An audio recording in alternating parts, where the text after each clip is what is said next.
जय हिंद, वंदे मातरम। 15 अगस्त स्वतंत्रता दिवस की आप सभी को हार्दिक शुभकामनाएं। स्वतंत्रता दिवस के इस पावन अवसर पर हमने सोचा है कि क्यों ना यूपीएससी एस्पायरेंट्स के लिए एक एनसीईआरटी की सीरीज़ को स्टार्ट किया जाए। जो बच्चे अभी 12th पास करके आए हैं, जिनको ग्रेजुएशन में भी 3 साल और अपने बर्बाद करने हैं बेसिकली, तो उनको बर्बाद न करने की बजाय हमने सोचा है कि क्यों ना उनको एक ऐसी राह दिखा दी जाए जिससे कि वो अपने 3 साल को अच्छे से यूटिलाइज करके यूपीएससी के लिए वेल प्रिपेयर्ड हो जाएं। सबसे बेसिकली जो चीज़ होती है, बेसिक जो थिंग है एनसीईआरटीज़ जो होती हैं यूपीएससी के लिए, वो एनसीईआरटी है। एनसीईआरटी बुक्स को जो है कवर करना शुरू में जो एस्पायरेंट होते हैं उनके लिए थोड़ा बोरिंग होता है। बोरिंग लगता है उनको बहुत कि ये इतना सारा है, 6 से 12 तक है, कौन कवर करेगा, इतनी सारी बुक्स हैं। तो फर्स्ट एंड ऑल जो चीज़ है वो ये है कि हमें सारी बुक्स नहीं कवर करनी होती हैं एनसीईआरटी की।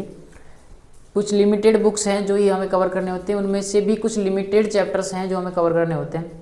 सारे कवर नहीं करने होते हैं। जो भी उसमें इम्पोर्टेंट होगा वो हम यहाँ पे कवर करवा देंगे। सबसे पहले तो आप सभी को जय हिंद, वंदे मातरम। मेरा नाम है विशाल और आप सब कैसे हैं ये आप हमें कमेंट में ज़रूर बताइएगा। तो चलिए शुरू करते हैं। इंट्रोडक्शन है थोड़ा कि हम क्या क्या कवर करेंगे, क्या क्या चीज़ को हमको कवर करना है। सबसे पहले तो हम एक जो भ्रम है अपना कि 6 से 12 तक सारी एनसीईआरटीज़ कवर करनी होती है, उसको थोड़ा दूर कर दीजिए। क्योंकि 6 से 12 तक की सारी एनसीईआरटीज़ को कवर करने में आपको 7 से 8 महीने लग जाएंगे। 6 से 7 महीने तो बेसिकली लगते हैं, मुझे इतने लग गए थे। तो मैंने सोचा था कि सारी एनसीईआरटीज़ को एक बार मैं उठा लेता हूँ। मैं सबसे पहले तो मार्केट गया, 6, 7, 8, 10 तक की सारी एनसीईआरटीज़ को उठा लाया। बाद में मैंने देखा कि जो मैं 6 में पढ़ रहा था, 7th में पढ़ रहा था, वो मुझे 9th में मिल रही है। जो 9th में पढ़ा था वो मुझे 11th में मिल रहा है। तो क्यों ना फिर हम अप डाउन से अप जाने की बजाय अप से डाउन आए, जिससे क्या होगा कि हमारा टाइम बचेगा बेसिकली, और हम एक ही चीज़ को बार बार पढ़ पाएंगे। हमारा टाइम मैनेजमेंट होगा। टाइम मैनेजमेंट भी बहुत बड़ी चीज़ होती है यूपीएससी में। ये भी एक मेन सब्जेक्ट है भाई, टाइम मैनेजमेंट कैसे किया जाए। 3 घंटे के एग्ज़ाम में हमें बहुत कुछ लिखना होता है, मेंस के एग्ज़ाम में। तो हम एनसीईआरटी को बेसिक एकदम बेसिक से कवर करेंगे। एनसीईआरटी सिर्फ वही कवर करेंगे जो इंपॉर्टेंट होगी, और ऐसा कोई भी फैक्ट हम नहीं छोड़ेंगे। किसी भी चैप्टर से होगा, जहाँ से भी निकलेगा उसको निकाल के लाएंगे।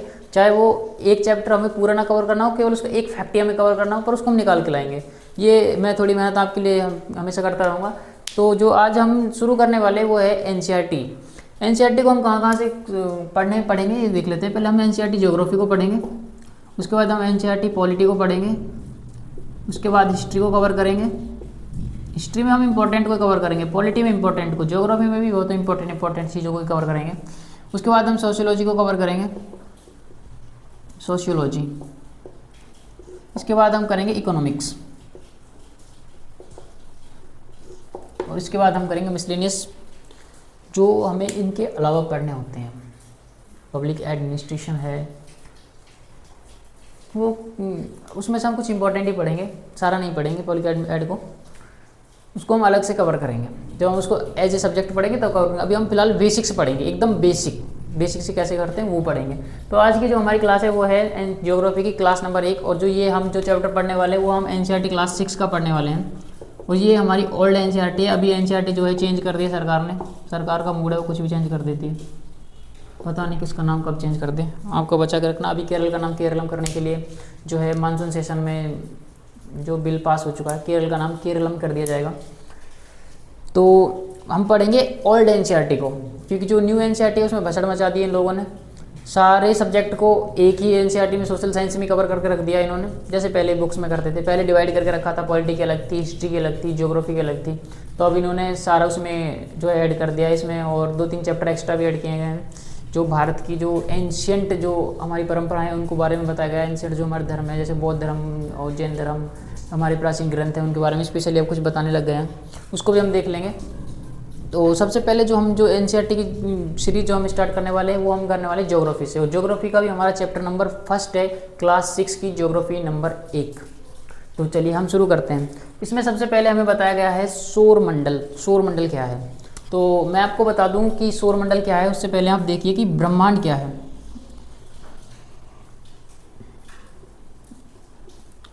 एक थ्योरी है बिग बैंग थ्योरी, जो बहुत फेमस है और सबसे ज़्यादा वही मानी जाती है थ्योरी का नाम है big bang theory, big bang. इसे महाविस्फोट का सिद्धांत भी कहते हैं। इसके अनुसार जो संपूर्ण ब्रह्मांड है वो एक एनर्जी के फॉर्म में, जो एनर्जी है आज जो हम सूर्य से जो हमें एनर्जी मिल रही है, बाकी जितनी भी सोर्स है हमें एनर्जी के, निहारिका नेबुला वगैरह जो भी हमें, उसका वो हम पढ़ेंगे आगे चल के, ये हमें बेसिक पढ़ रहे हैं पहले। तो जो ये बिग बैंग थ्योरी कहती है कि जो जितना भी हमें आज ब्रह्मांड में जो कुछ भी हमें दिखाई दे रहा है वो सब पहले एक जगह पे सेंट्रलाइज्ड था, केंद्रीकृत था, और वो एक मास के रूप में केंद्रीकृत था, और उसमें जो उसको हम काउंट भी नहीं कर सकते, काउंटलेस एनर्जी थी ये, और उसमें 0.1 सेकेंड, 0.1 सेकेंड, इससे भी कम समय में एक महाविस्फोट हुआ। 0.1 सेकेंड में जो है, इससे भी कम समय में उसमें एक जो है महाविस्फोट हुआ था, जिसकी वजह से जो आज हम जो सौरमंडल देखते हैं, पूरा मतलब यूनिवर्स जो हम देखते हैं, जो जिस कंडीशन में हम देख रहे हैं कि जो अर्थ है वो सूर्य के जो रोटेट कर रही है, और मून जो है अर्थ के चारों तरफ रोटेट कर रहा है, तो उसका जो रीज़न है वो इन्होंने ये बताया था कि वो उसका रीज़न तो खैर ग्रेविटेशन है, पर उसके जो बनने का जो रीज़न है वो ये है big bang theory. Big bang theory और हबल जो टेलीस्कोप है वो हमें आज भी बताता है कि ये और भी ज़्यादा फैल रही है, और एक टाइम पे ऐसा होगा कि ये सारा जो है फिर से एक सेंटर पे केंद्रित होंगे, फिर से ये होगा, ये फिर से ऐसे होगा, मतलब ये रिपीट होता रहेगा। बट इसका कोई अभी खास वो नहीं है, पर इतना ज़रूर है कि जो हब्बल टेलीस्कोप है वो इतना बताता है कि आकाशगंगा एक दूसरे से दूर जा रही हैं। ठीक है, तो ये हमारा यूनिवर्स से बनते हैं सौरमंडल, सोलर सिस्टम्स, ये हमारा कंप्लीट यूनिवर्स है। यूनिवर्स के अंदर होती हैं आकाशगंगाएँ। आकाशगंगा क्या होती हैं? तारों का समूह होती है, कुछ नहीं होती। लेकिन ये 10, 15, 20 तारों का समूह नहीं होती हैं, ये अरबों तारों का समूह होती हैं। जैसे हमारी जो गैलेक्सी जो है उसका नाम है मिल्की वे, दुग्ध मेखला जिसको कहते हैं। जब बहुत सारी गैलेक्सीज मिल जाती हैं तो बनता है यूनिवर्स। लेकिन 3 जो गैलेक्सी मिल जाती हैं, जब 3 गैलेक्सी मिलती है तो उसको क्लस्टर बोलते हैं। क्लस्टर 3 गैलेक्सीज के समूह को बोलते हैं क्लस्टर। और जो तारे मिल जाते हैं बहुत सारे, लाखों अरबों, तो उसको बोलते हैं गैलेक्सी। और हमारी गैलेक्सी का नाम है मिल्की वे। ये बहुत छोटे छोटे फैक्ट्स हैं जो उसमें दिए गए हैं एनसीईआरटी में। हम इसको कंप्लीट देखेंगे, एक एक चीज़ को नहीं छोड़ेंगे कुछ भी। तो फिर उसके बाद हमारी जो एनसीईआरटी बताती है वो बताती है फुल मून क्या होता है। फुल मून जो होता है उसमें आप मीनिंग से, इसके स्पेलिंग से आप पता कर सकते हैं। मून फुल, जिस दिन मून जो है पूरा दिखता है, तो ऐसा होता है सिर्फ पूर्णिमा को इन्होंने फुल मून कहा है, यानी कि पूर्ण चंद्रमा की रात कहा है इन्होंने पूर्णिमा को। फिर है न्यू मून। न्यू मून क्या है? न्यू मून जिस दिन चंद्रमा नया होगा। नया कब होगा? जब वो नहीं दिखेगा मतलब अमावस्या। तो अमावस्या जिस दिन चंद्रमा नहीं दिखता है तो उसको इन्होंने न्यू मून बोल दिया, क्योंकि अगले दिन वो दिखेगा तो नया होगा। नया मतलब एकदम से नया निकलेगा। इनका कहने का ये है। खगोलीय पिंड क्या होते हैं? रात्रि में, दिन में आसमान में जो भी चीज़ हम देख रहे हैं जो मैन मेड नहीं है, जो नेचुरल है, जो चीज़ भी हमने देखे वो सब खगोलीय पिंड है। जो कुछ भी हमें स्पेस में दिखाई दे रहा है वो सब खगोलीय पिंड है। Like earth, moon, Mars, solar system, और जितने भी जो हमारी सैटेलाइट की जो बेल्ट है, और जो मंगल ग्रह और बृहस्पति के बीच में की जो बेल्ट है, उसमें जितने भी हम एस्ट्रॉइड्स वगैरह जितने भी हम देखते हैं वो सब के सब खगोलीय पिंड हैं। जो हमें स्पेस में दिखाई देता है वो सब खगोलीय पिंड हैं। तारे, आकाशगंगा, जो कुछ भी है वो सब खगोलीय पिंड हैं। जो मैन मेड नहीं है वो खगोलीय पिंड है, नेचुरल है जो। ठीक है, उसके बाद आता है तारा। तारा क्या होता है? जब हमने ये देखा था कि ये यूनिवर्स से गैलेक्सी बनती है, यूनिवर्स का जैसे विस्फोट हुआ गैलेक्सीज बनी, गैलेक्सी के अंदर होते हैं तारे। तारे बहुत सारे होते हैं। तो तारा आखिर बनता कैसे है इसको देखते हैं। तारे के बनने का वो क्या होता है? सबसे पहले जो है कुछ एनर्जी के पार्टिकल्स एक साथ आते हैं और ये एक बादल की तरह छा जाते हैं। ब्रह्मांड में सबसे ज़्यादा जो गैस पाई जाती है वो है हाइड्रोजन, H2 गैस। जब ये पार्टिकल्स एक साथ आते हैं तो इनके बहुत लंबे बादल छा जाते हैं। ये कोई 1-2 किलोमीटर के नहीं होते, करोड़ों किलोमीटर के बादल होते हैं। जब ये इनमें आपस में घर्षण होता है, फ्रिक्शन जब होता है, तो फ्रिक्शन की वजह से इनमें आग लगती है। तो आग की वजह से इनमें एनर्जी पैदा होती है, और ये एनर्जी अनकाउंटेबल एनर्जी होती है। और ऐसे धीरे धीरे करके जब ये इनमें आग लगने लगती है, एनर्जी निकलने लगती है, तो ये करोड़ों किलोमीटर के होते हैं, तो इसको बोलते हैं तारा। तो ये तारा होता है। अब तारे का क्या खुद का प्रकाश होता है, तारे की खुद की एनर्जी होती है। इसमें बेसिकली जो, अगर आप थोड़े साइंस बैकग्राउंड से तो आपको ज़रूर पता होगा कि जो हाइड्रोजन होते हैं वो हाइड्रोजन मिलके हीलियम का निर्माण करते हैं। ये इसमें बेसिकली होती है चेन रिएक्शन। ये बनते हैं, उसके बाद ये हाइड्रोजन बनेगा, हीलियम बना देंगे, हाइड्रोजन से फिर हीलियम। अब ये हीलियम वापस नहीं होता है, इसका डिके नहीं होता, ये मतलब हाइड्रोजन से हीलियम ही बनता है, ये वापस नहीं होती है, डिके नहीं होता है इसका हीलियम का वापस। और इसमें जो है अनकाउंटेबल तो हम नहीं कहेंगे इसको फिर। अब इसमें जो है अपार एनर्जी निकलती है। फिर तारे को हमने देखा, तारा होता है एक बहुत बड़ा विशाल होता है, और इसमें एनर्जी होती है खुद का इसका प्रकाश होता है तारा जो है। और ये होते क्या हैं, ये गैसों के बादल होते हैं, तारे होते हैं गैसों के बादल। फिर देखते हैं हम नक्षत्र मंडल। नक्षत्र मंडल क्या होता है?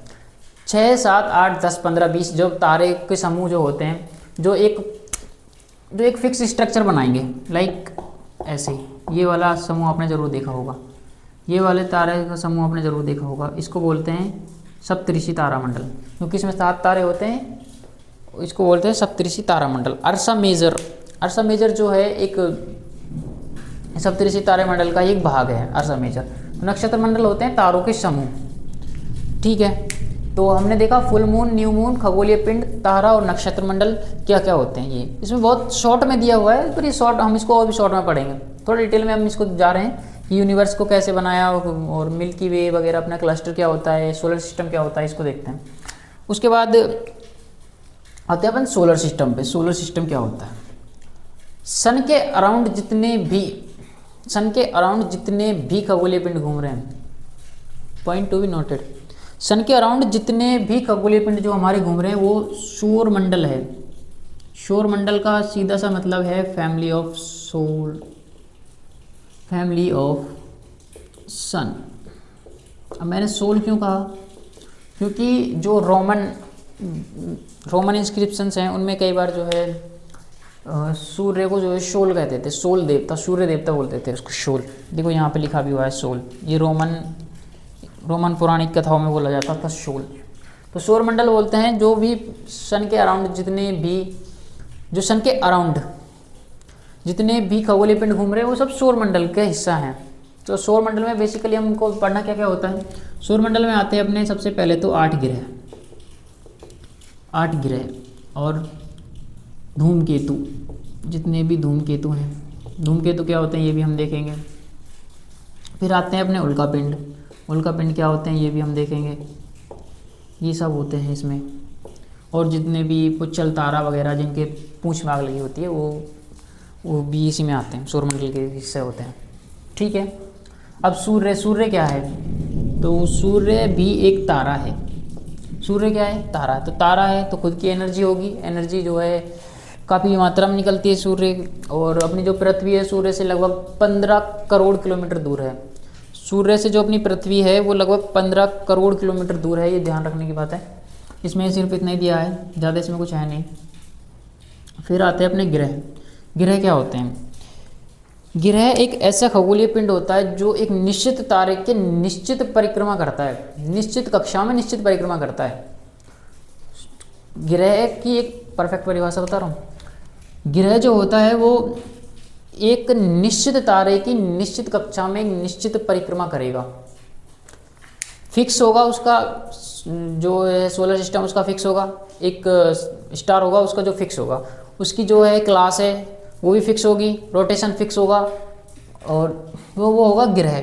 और इसकी जो एक इम्पोर्टेंट डेफिनेशन में एक पॉइंट ये भी है कि ये जो है कोई दूसरा अगर कोई प्लेनेट होगा तो उसके रास्ते के बीच में नहीं आएगा ये, ठीक है।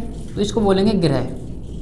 जैसे अपनी पृथ्वी, ये अपना सन के अराउंड बुध, शुक्र और अपनी पृथ्वी। तो ये पृथ्वी जो है इसके अराउंड घूमती है 365 डेज़, 365 दिन में, और ये अपने खुद के रोटेट करती है 24 डेज़ में, ठीक है। तो इसको बोलेंगे प्लेनेट। ये शुक्र भी अपना एक प्लेनेट है, बुध भी अपना प्लेनेट है, टोटल 8 प्लेनेट है। वो हम देखेंगे कौन कौन से प्लेनेट कहाँ कहाँ पे है।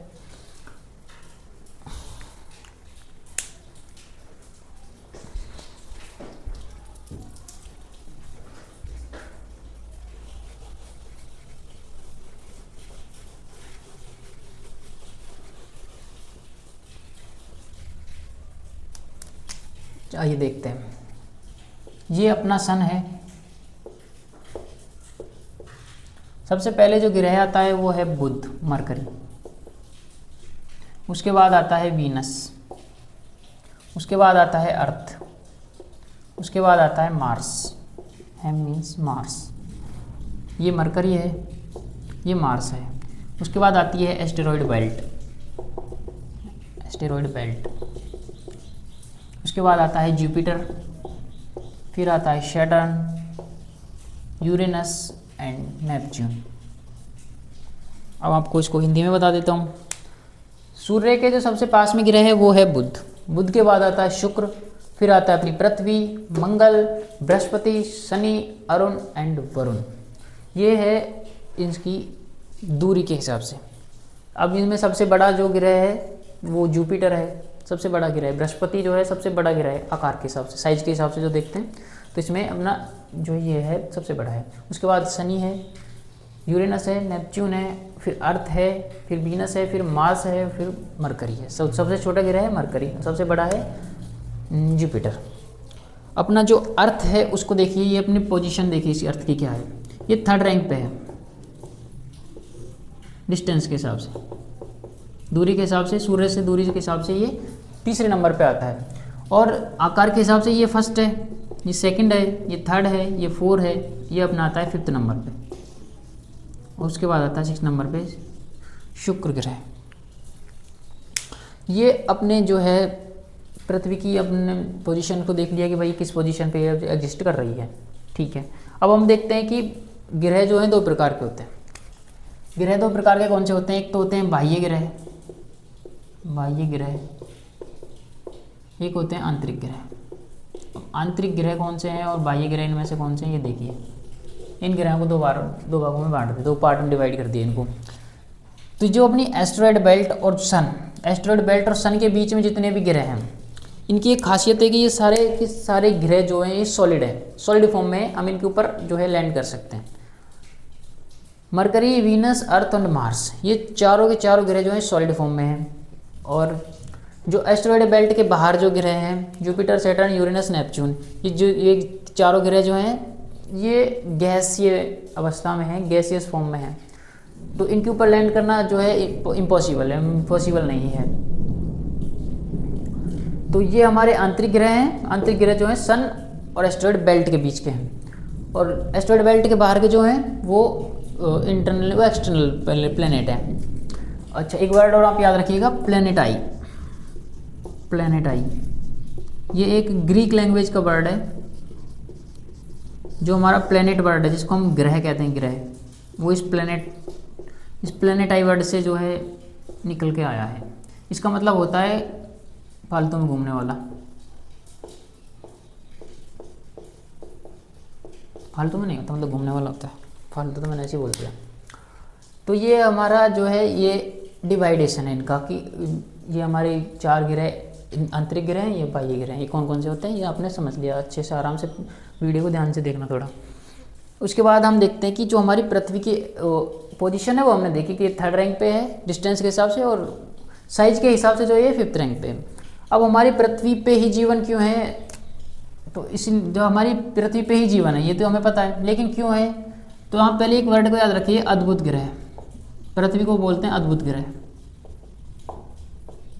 अद्भुत ग्रह। अद्भुत ग्रह इसको क्यों कहा जाता है? देखिए इसके पीछे रीजन है। जो सन और अर्थ के बीच की डिस्टेंस है वो इतनी है कि जो सन से आने वाली लाइट है, सनलाइट, सूर्य का प्रकाश जो है वो लिमिटेड ही आ पाता है, इतना एक्स्ट्रा नहीं आ पाता कि पृथ्वी की जो है तापमान जो है बहुत ज़्यादा बढ़ जाए या फिर बहुत ज़्यादा घट जाए। सर्दियों में ना तो इतना कम होता है कि हम यहाँ पे एग्जिस्ट ही ना कर पाएँ, ना गर्मियों में इतना ज़्यादा हो पाता है कि हम जो है सर्वाइव ही ना कर पाएँ। पहली चीज़ तो ये है। सेकंड चीज़ आप इसका साइज़ देखिए, साइज़ भी डिपेंड करता है, क्योंकि साइज़ से क्या होता है एक सेकेंड, साइज के लिए आपने न्यूटन साहब का जो है ग्रेविटेशनल का फॉर्मूला पढ़ा होगा, F बराबर G m1m2 अपॉन r², ये होता है। लेकिन आप इसको फॉर्मूले को ज़्यादा सीरियस मत लीजिए कि कहीं आप आर्ट बैकग्राउंड से हैं और आप इसको ज़्यादा सीरियस ले लें। इसका मतलब होता है कि जो प्लेनेट का जितना ज़्यादा वेट होगा वो उसका जो है ग्रेविटेशनल फोर्स उतना ज़्यादा ही लगेगा।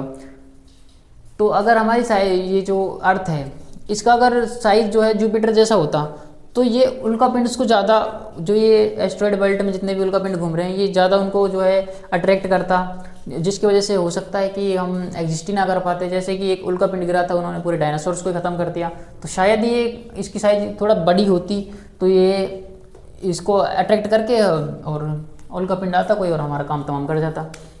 ठीक है, इसलिए हम इसको बोलते हैं अद्भुत ग्रह। पहली बात तो इसका अद्भुत ग्रह बोलने का पीछे का रीजन है इसकी डिस्टेंस, सूर्य से इसकी दूरी। दूसरी है इसकी साइज। ठीक है, तीसरी इसमें जो है हमें इम्पोर्टेंट गैसें मिल जाती हैं, oxygen, nitrogen, carbon dioxide. Oxygen सांस लेने के लिए और आग जलाने के लिए बहुत ज़्यादा ज़रूरी होती है। कार्बन डाइऑक्साइड हमें ठंडक देने के लिए बहुत ज़्यादा ज़रूरी होती है। और नाइट्रोजन का एक बैलेंस बनाने के लिए जो है, नाइट्रोजन जो है हमें बैलेंस बनाने के लिए जो बहुत ज़्यादा ज़रूरी होती है। और नाइट्रोजन पेड़ों के लिए बहुत ज़्यादा इंपॉर्टेंट चीज़ है, पेड़ों की ग्रोथ में नाइट्रोजन का बहुत ज़्यादा रोल होता है। तो ये इम्पॉर्टेंट चीज़ है। एक इसमें एक इम्पॉर्टेंट और है जो इसको अद्भुत ग्रह कहते हैं हम, वो है H2O। वाटर की प्रेजेंस सिर्फ अर्थ पर ही अभी तक हो पाई है, जहाँ तक हम अभी पहुँच पाए हैं। जो हमारे गैजेट्स काम कर रहे हैं, जो हमारे सैटेलाइट्स काम कर रहे हैं, वो इतने ही बता पाएँ कि अर्थ पे ही पानी है और कहीं पानी नहीं है। अभी पानी सिर्फ आँखों में है और तेरे अर्थ पे है। वाह। फिर उसके बाद हम देखते हैं उपग्रह क्या होता है, सैटेलाइट्स क्या होते हैं। हमने प्लेनेट को देखा कि प्लेनेट जो है वो एक स्टार होगा, उसके चारों तरफ घूमेगा। तो जो सैटेलाइट्स होते हैं वो प्लेनेट के चारों तरफ घूमते हैं। प्लेनेट होगा एक फिक्स, उसके चारों तरफ घूमेंगे, उनके फिक्स होगा वो भी। लेकिन इनमें ऐसा कुछ नहीं है कि ये अगर दूसरे की वो कक्षा को अगर ये काट देंगे, दूसरे के रास्तों को काट देंगे तो ये प्लेनेट सैटेलाइट नहीं होगा, ऐसा कुछ है नहीं इसके लिए। तो इसके लिए आप एक डेट और याद रखिएगा, अगस्त 2006। अगस्त 2006 में अंतर्राष्ट्रीय खगोलीय संगठन इंटरनेशनल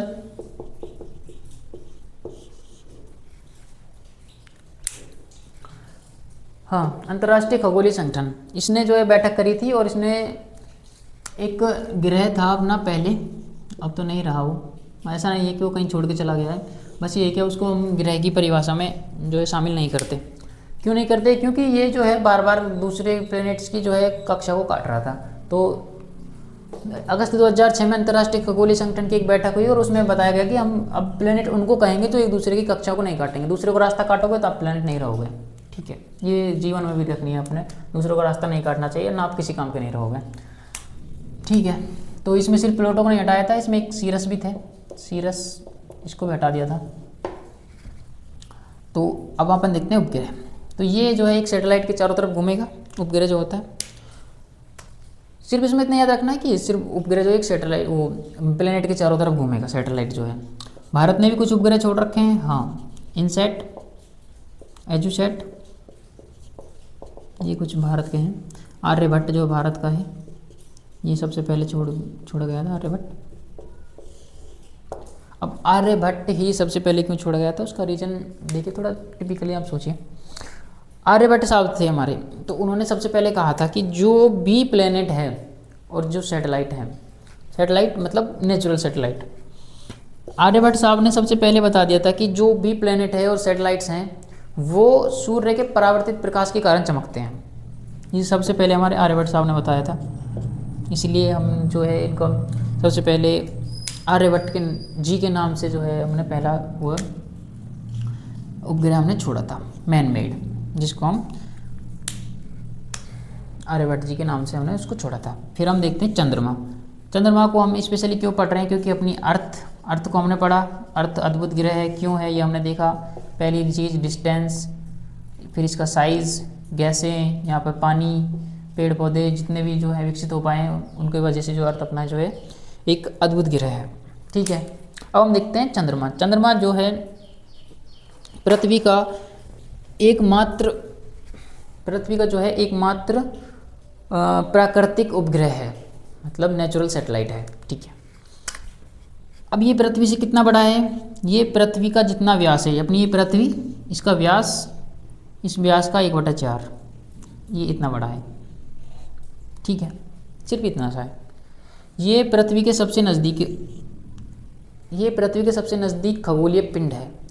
इसके अलावा कोई ऐसा स्पेस में कोई ऐसी चीज़ ही नहीं है जो हमारे से नज़दीक हो। हाँ, एक चीज़ है, इंटरनेशनल स्पेस स्टेशन, लेकिन हम इसको खगोलीय पिंड नहीं मानते। क्यों? क्योंकि मैंने फर्स्ट में बताया था खगोलीय पिंड सिर्फ वही होगा जो नेचुरल होगा, मैन मेड नहीं होगा और हमारे स्पेस में हमें दिख रहा होगा भाई। ठीक है, इंटरनेशनल स्पेस स्टेशन ये हमारे बहुत नज़दीक होता है, लगभग 400 किलोमीटर के आसपास ही घूमता है ऊपर। और ये हमसे कितनी दूर है? 3,84,400 किलोमीटर। पृथ्वी से दूरी है इसकी 3,84,400 किलोमीटर ओनली। ये हमें इतना बड़ा क्यों दिखता है? तो ठीक है, इसके बारे में देखिए। ये है अपना सन, ये अर्थ है और ये है मून। इसके बीच की दूरी है 15 किलोमीटर नहीं है, 15 करोड़ है। और इसके बीच की दूरी है सिर्फ 3,84,400 किलोमीटर, लगभग 4 लाख मान लेते हैं, लगभग 4 लाख किलोमीटर दूर है। और ये 15 करोड़ किलोमीटर है। कोई चीज़ हमारे जितने पास होगी वो हमें उतनी बड़ी दिखेगी, इसलिए हमें चंद्रमा जो है सूर्य से ज़्यादा बड़ा दिखाई देता है। ठीक है, अब देखिए, हम जब भी चंद्रमा को देखते हैं तो हमें चंद्रमा का सिर्फ एक ही पार्ट दिखाई देता है, जिसको अपन मम्मी से या नानी से जब भी हम सुनते थे तो ऐसा कहते थे कि कोई ऋषि हैं जो अपने कपड़े सुखा रहे हैं उस पर, या फिर कोई गड्ढा है जो, या फिर हम कई बार ऐसे बोलते थे कि ये सिर्फ हमें पेड़ की छाया है जो हमें मतलब मून पे दिखाई देती है, सिर्फ हमें वो पेड़ जैसा ही दिखाई देता है। ऐसा क्यों है? जबकि हमने पढ़ रहे हैं कि जो उपग्रह वो चक्कर लगाते हैं, अगर अर्थ के चक्कर लगा रहे हो तो वो हमें घूमता हुआ दिखाई देना चाहिए, लेकिन ऐसा क्यों है? तो इसका सबसे बड़ा रीज़न ये है कि जो 27 दिन में जो है ये चंद्रमा अपने पृथ्वी के चारों तरफ रोटेट कर जाता है, और लगभग ये इतने ही दिन में ये अपने अक्ष पे रोटेट कर जाता है। समझ रहे? मतलब ये पृथ्वी के चारों तरफ घूमने में 27 दिन का टाइम लेगा, और लगभग इतना ही टाइम ये अपने खुद के अक्ष पे घूमने में टाइम ले लेता है। तो जैसे हम यहाँ पर हैं, ये अपनी पृथ्वी है, मान लीजिए ये अपनी पृथ्वी अर्थ है, ये मून है, हम यहाँ पर हैं। जब ये यहाँ से वापस यहाँ पे आएगा तो 27 दिन लगेंगे इसको, लगभग 27 दिन, कंप्लीट नहीं बता रहा हूँ मैं, लगभग। और हम यहाँ पे थे, हम तो यहीं पर रहेंगे क्योंकि ये अर्थ क्या रोटेट कर रहा है। ठीक है, अभी यहाँ से यहाँ पे आएगा तो ये इसी जगह पे हमें दिखाई देगा। क्यों? ये इतने दिन में ये वैसे रोटेट कर जाएगा लगभग 27 दिन में, और ऐसे रोटेट करने में और ऐसे रोटेट करने में भी फिर उसी जगह पे आ जाता है, तो इसलिए हमें ये सेम चीज़ दिखाई देती है।